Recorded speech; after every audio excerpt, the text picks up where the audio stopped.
ഞാൻ doctor Sreejith, consultant gastroenterologist ദയ hospital. ഈ മാസം 19-19 തീയതി വേൾഡ് ലിവർ ഡേ ആയിട്ട് ആചരിക്കപ്പെടുകയാണ്. ഈ വർഷത്തെ ലിവർ ഡേയുടെ theme keep your liver healthy and disease free. എന്താണ് ഈ ഫാറ്റി ലിവർ ഡിസീസ് എന്ന വാക്കുകൊണ്ട് ഉദ്ദേശിക്കുന്നത്? ലിവറിൽ അമിതമായി കൊഴുപ്പ് അടിഞ്ഞുകൂടുന്നുണ്ടാകുന്ന ഒരു അസുഖത്തെയാണ് സാധാരണഗതിയിൽ ഫാറ്റി ലിവർ എന്നുകൊണ്ട് ഉദ്ദേശിക്കുന്നത്. നമുക്കിതിന് എന്തെല്ലാമാണ് കാരണങ്ങളെന്ന് നോക്കാം. ഏറ്റവും പ്രധാനപ്പെട്ട കാരണം അമിതവണ്ണം തന്നെയാണ്.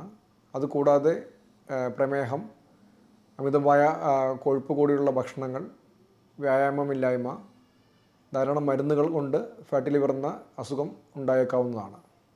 എന്താണ് ഫാറ്റി ലിവർ ഡിസീസിൻ്റെ രോഗലക്ഷണങ്ങൾ? പ്രധാനപ്പെട്ട കാര്യം, ഫാറ്റി ലിവർ ഡിസീസ് കൊണ്ട് തുടക്കത്തിൽ ആർക്കും തന്നെ പ്രത്യേകിച്ച് ബുദ്ധിമുട്ടുകൾ ഉണ്ടാവുകയില്ല എന്നാണ് എല്ലാവരും അറിഞ്ഞിരിക്കേണ്ട കാര്യം. പലരും വേറെ പല കാരണങ്ങൾക്കും വേണ്ടി അൾട്രാസൗണ്ട് അബ്ഡമൻ ചെയ്യുമ്പോൾ, സ്കാൻ ചെയ്യുമ്പോൾ അതിൽ ഫാറ്റി ലിവർ ഡിസീസ് ഉണ്ട് എന്ന് കാണിക്കുകയാണ് ചെയ്യുന്നത്. അതായിട്ടാണ് പലരും നമ്മുടെ അടുത്ത് വരുന്നത്. അപ്പോൾ അത് കാണുമ്പോൾ അങ്ങനെ ഒരുപാട് പേടിക്കേണ്ട കാര്യമൊന്നുമില്ല. ആദ്യമേ മനസ്സിലാക്കേണ്ട കാര്യം, ലിവറിൽ എന്തോ സംഭവിക്കുന്നു എന്നതിൻ്റെ ഒരു തുടക്കത്തിലെ സൂചനയാണ് ലിവറിൽ കൊഴുപ്പ് നിൽക്കുന്നത്. അതിനാണ് ഫാറ്റി ലിവർ ഡിസീസ് എന്ന് പറയുന്നത്. അങ്ങനെ കാണുകയാണെങ്കിൽ ഒരു ഗ്യാസ്ട്രോൻട്രോളജിസ്റ്റിനെയോ അതോ ഒരു ഫിസിഷ്യനെയോ നിങ്ങൾ കാണേണ്ടതാണ്. അപ്പോൾ അതിൻ്റെ തുടക്കം എന്ന രീതിയിൽ നമ്മൾ എല്ലാവർക്കും ഒരു ലിവർ ഫങ്ഷൻ ടെസ്റ്റ് അല്ലെങ്കിൽ ലിവറിൻ്റെ ബ്ലഡ് ടെസ്റ്റ് ചെയ്യുകയാണ് പതിവ്. അതിൽ SGOT, SGPT എന്ന 2 എൻസൈംസിൻ്റെ അളവ് വെച്ചിട്ടാണ് നമ്മൾ അതിൻ്റെ തീവ്രത പലപ്പോഴും മനസ്സിലാക്കുക.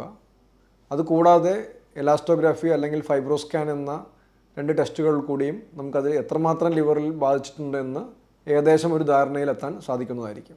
ഫാറ്റി ലിവർ ഡിസീസിൻ്റെ ചികിത്സാ രീതി എന്നുള്ളത് പ്രധാനമായും എന്താണോ കാരണം അത് തേടി കണ്ടുപിടിച്ച് അത് ചികിത്സിക്കുക എന്നുള്ളത് തന്നെയാണ്.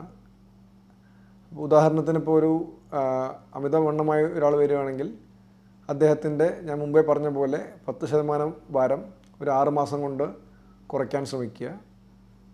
ഷുഗർ കറക്റ്റായിട്ടില്ലെങ്കിൽ ഒരു ഡോക്ടറെ കാണിച്ച് പ്രോപ്പറായിട്ട് ഷുഗർ കൺട്രോൾ ചെയ്യുക.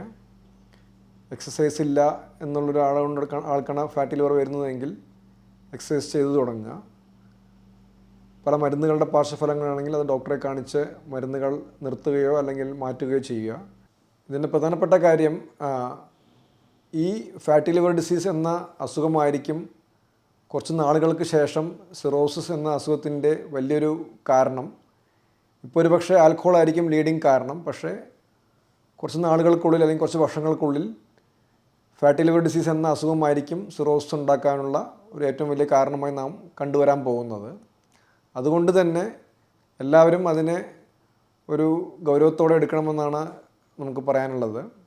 അതുകൊണ്ട് ഈ വേൾഡ് ലിവർ ഡേയിൽ എല്ലാവരും ഫാറ്റി ലിവറിനെ കുറിച്ച് സാമാന്യമായുള്ള ഒരു അവബോധം ഉണ്ടാവുന്നത് നല്ലതാണ്. Okay, thank you. നന്ദി, നമസ്കാരം.